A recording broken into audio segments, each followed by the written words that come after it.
Brought to you by Bright House Financial, established by MetLife. Well, do you have outstanding debt hanging over your head, whether it's student loans, credit cards, car payments, even a mortgage? It's likely to cause a strain on your life, but paying off the debt is no easy task. And here to strategize and become a game changer is Scott Gamm. He's a correspondent with TheStreet TV and author of More Money, Please, The Financial Secrets That You Never Learned in School. He joins me now to talk about all this now. So where do you start, Scott? Well, I think it depends, right? What kind of debt do you have? If you have credit card debt, you want to focus on paying off the card that has the highest interest rate because that's your most expensive debt. And if you have student loan debt, especially government student loan debt, you want to think about what kind of payment plan am I on? And there are two key ones. First, the standard repayment plan. That's a 10-year plan that starts right after you graduate college.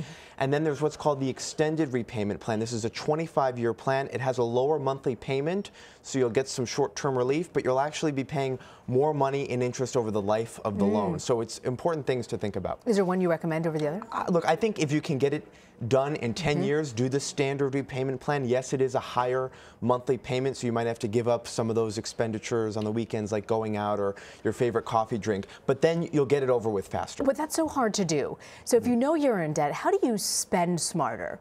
Well, I think you have to set it up automatically. So you can do what's called an automatic balance transfer. So you can have a certain amount of money leave your checking account and go into your savings account, into your 401k, into an investment account.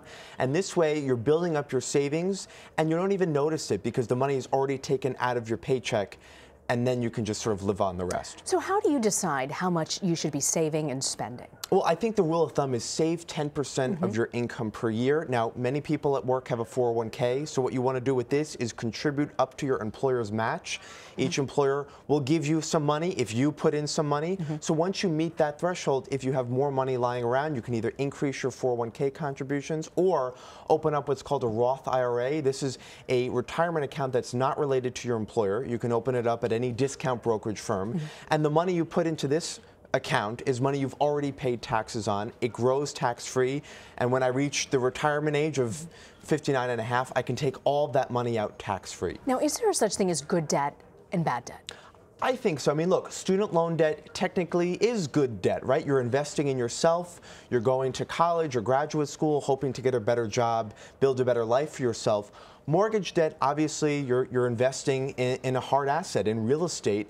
And with a mortgage, you have the interest deduction, so there's a tax benefit there. But I think overall, you want to be mindful of how much debt you're in and take all of the strategies out there to get out of debt. So let's say you are out of debt completely. Are there strategies for staying out of debt? Well, it's a simple mathematical equation, right? How much money are you bringing in? What are your expenses? And ideally, you want some money left over. So the way people get into debt, especially credit card debt, is when they spend more than they're bringing in. And look, maybe you were in financial hardship and you had no choice but to get into credit card debt. But especially this time of year during the holiday season, if you're not on a budget and you start spending money that you're not going to be able to pay back, that's when the trouble begins. And it's true. It's that time of year where the debt really quickly adds up of the gifts you think you need to buy for people that they really don't need to have. It does. You need to plan ahead and stay on a budget. Scott Gamm, thank you very much for joining us. Thank you, Rena. Brought to you by Bright House Financial, established by MetLife.